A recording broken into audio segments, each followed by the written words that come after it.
I'm so fired up about all this because I've been, it's, uh, where I live, man. And we're just wrapping up Escape Velocity, which is our brand new pilot program for people who are the very beginning of their freelancing careers. That list of stuff I just read is something to adopt early in your life. It especially applies to working pro freelance copywriters. That's what RFL is made to do. If you've been uh, working with clients for 6 months to a year, this is when it's time for RFL. Like, you've got some fresh wounds that I can come up and sew for you, and we can help those scar over together, and you won't make that mistake again because it hurt. And now I've shown you a better way and helped you gain the confidence to not do that again.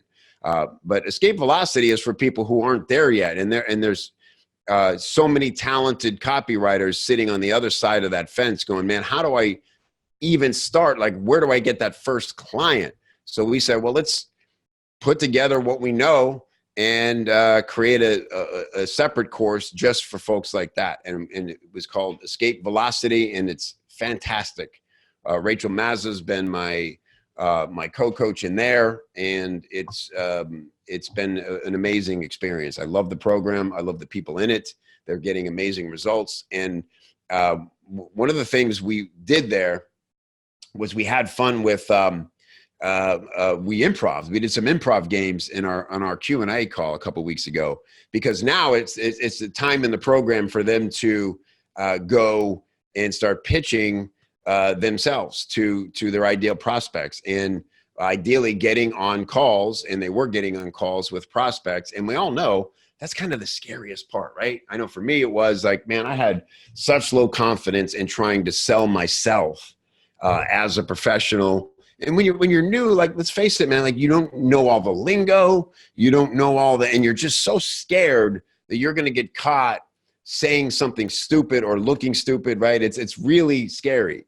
And so we did some improv, and because I learned over my 12, 13 year freelance career, I got really good at those calls. I was very confident ultimately because I'd done the work to get the results, and there was nothing anybody could throw at me that would throw me. And here's why.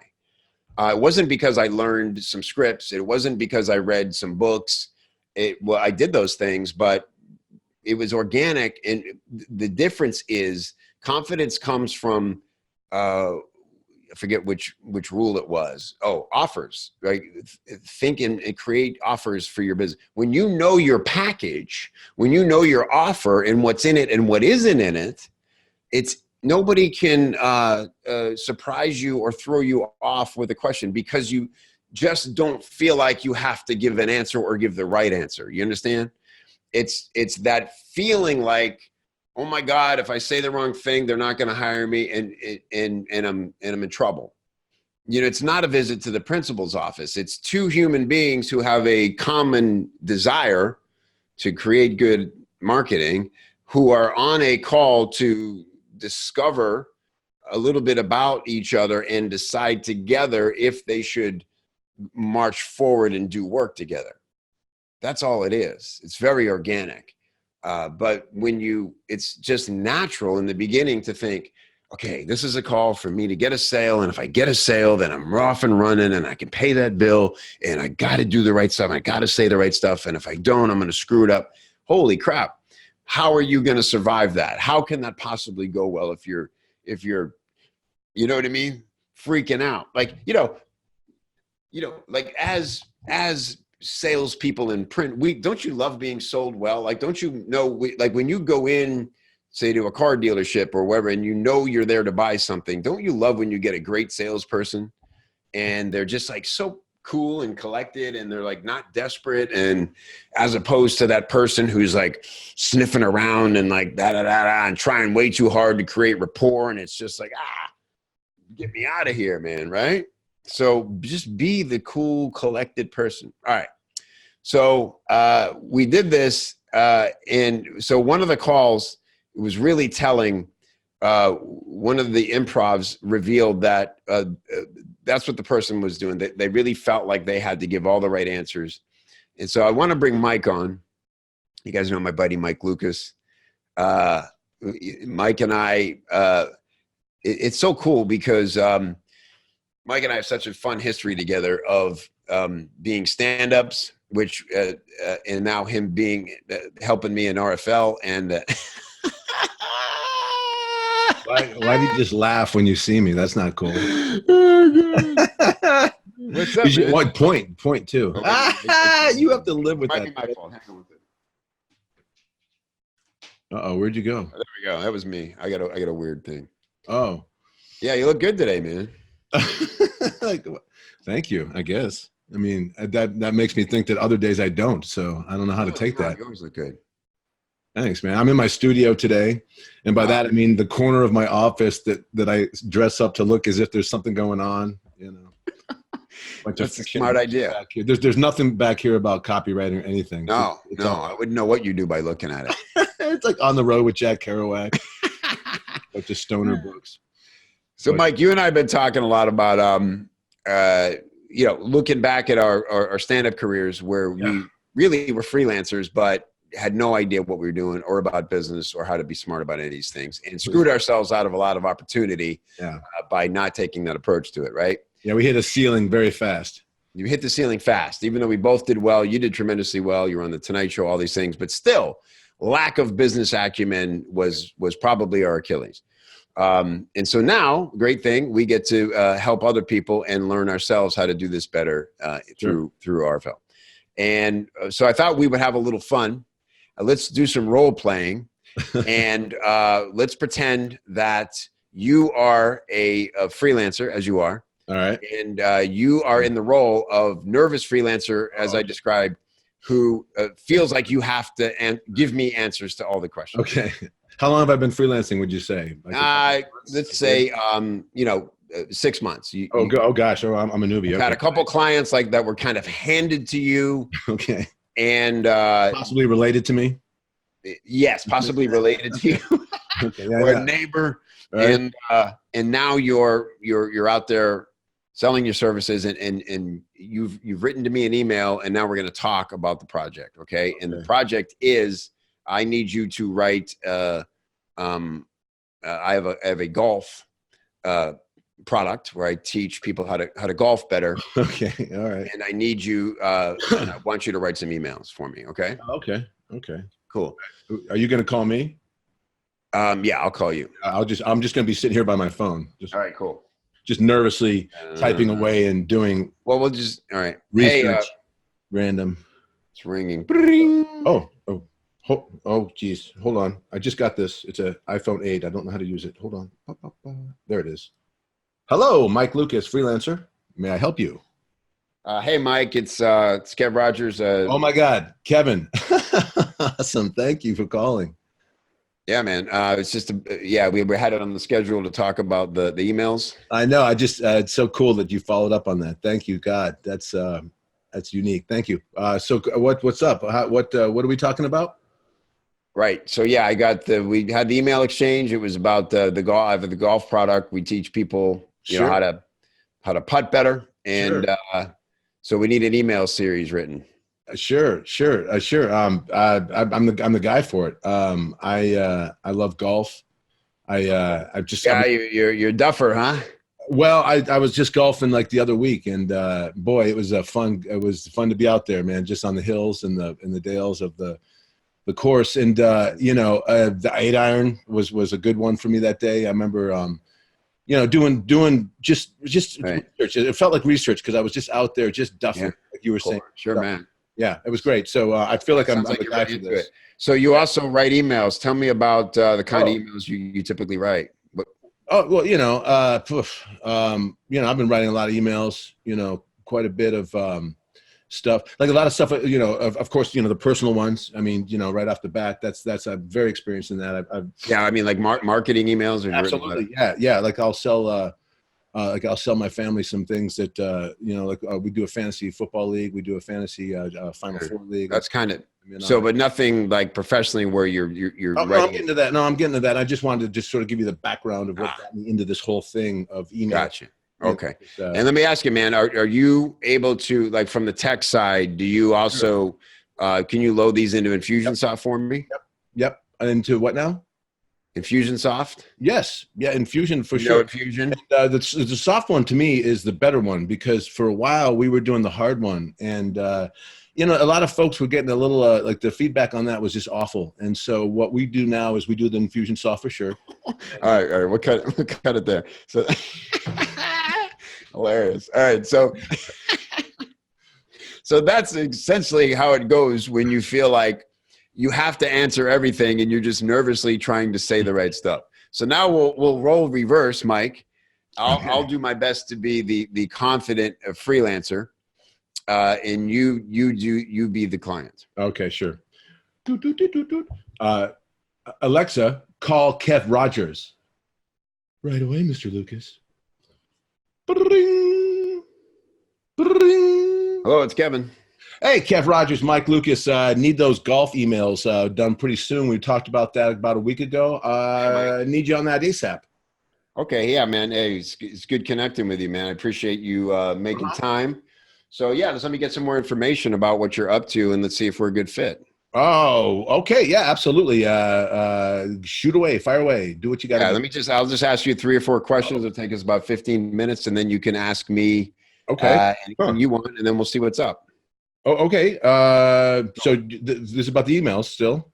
Yep. Yeah. So okay. tell me first about the product and how long how long's it been live? How are sales? How's it going? Just give me the rundown. Oh, it's a putting video. I use my dogs to demonstrate how to do a correct putt, because we have found that canine structure is actually similar to the male and female structure of golfers when they are putting. So we're just using basically dogs to teach people the right form to get the ball in the hole. Wow, that's really cool. Yeah, it's very successful. So are dogs teaching the instructions? There's like golfing dogs?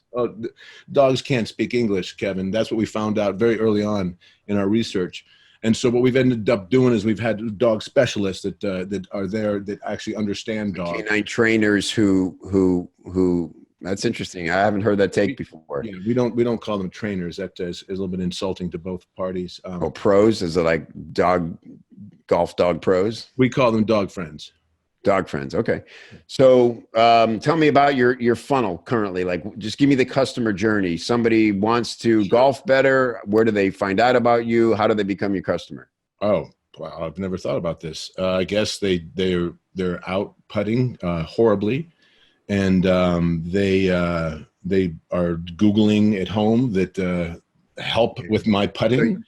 So you don't have an active funnel. You haven't set up a campaign for like, how are you getting sales now? How are they finding listen, you keep using this word funnel. And I just want to say that this has nothing to do with sandcastles or I don't know what the funnel is, but we're just trying to get people to come in through emails to get to our product. Yeah.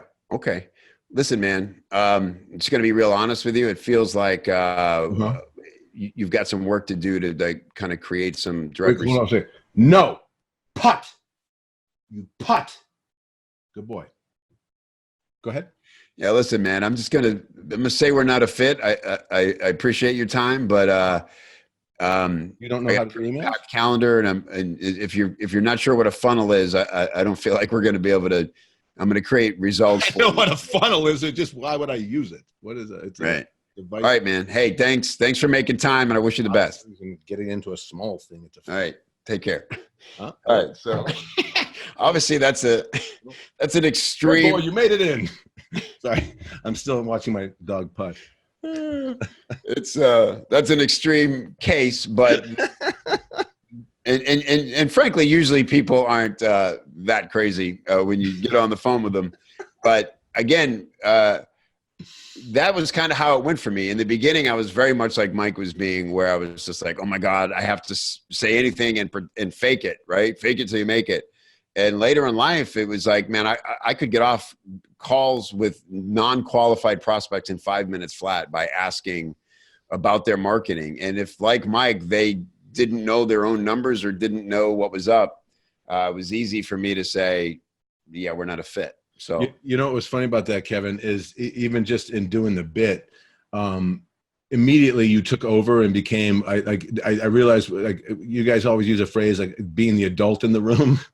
And like immediately with your first two questions, it made me like sort of, I had to immediately go, oh geez, okay, well, you know, and I had to answer, and I felt like sort of like I owed you this answer, and I was beginning to figure right. Yeah, out. exactly. Right. Like the hierarchy switched is all I'm saying. Yeah. Yeah.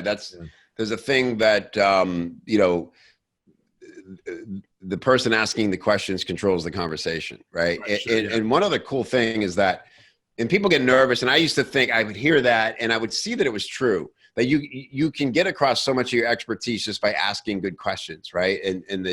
But I didn't ever want it to come across like, okay, I will answer your question with a question so I can be in control. It really doesn't come off like that, because people like to talk about themselves. It's easy to answer questions if you know the answer.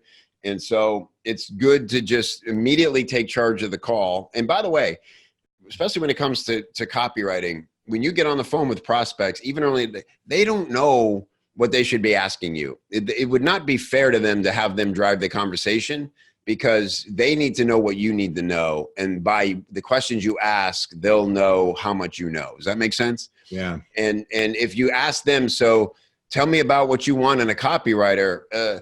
I know, because people come up to me almost daily and say, hey, Kev, can you recommend a copywriter? And if I say back to them, what are you looking for in a copywriter? They go, but if I go, well, tell me about your product and your funnel, and I'll see if I know a good fit. Boom, then we're out. It's simple, you know. So the point being, have that confidence early, know your offer, and then you'll never feel like you have to do what Mike did and stammer and make stuff up, and because that's the quickest way to lose somebody's confidence. Yeah, and it's funny because in a conversation, typically people talk about themselves. So when you hear someone ask a question that's totally curious about you, you know, like someone is actually asking you a question, it sort of puts you off a little bit at first, and sort of forces you into a corner of, oh, well, I want to answer this and I want to seem smart. And that's part of that hierarchy where when you're asking those questions, if they're good questions and you learn the right questions to ask, you can take somebody who has a real ego and a real hierarchy in their own, a CEO or whatever, and switch that around and make the dance more in your favor. Yeah, it gets human real quick. Ooh. Just looking for. Yeah, I've felt that way. It's always interesting to see a bald guy from the back. It's just a different look. I was looking for it. I have it on the shelf back there. There's a great book called "You Can't Teach a Kid to Ride a Bike at a Seminar." It's just a different. It's right back there. Do you see it? It's. Oh yeah, here, let me get it. Oh, I'm sorry. No, that's Dave Berry. That's good television, Mike. Please. All right, man. Thank you, brother. As always. I love it. Thanks. Anytime. All right, Mike. So good. By the way, Mike and I are planning a new podcast just because we have too much fun talking about this stuff, and so watch for that soon. We're thinking we're going to call it the 1099. Isn't that cool, right? So what contractors use to get paid instead of W-2s. The enemy is the W-2.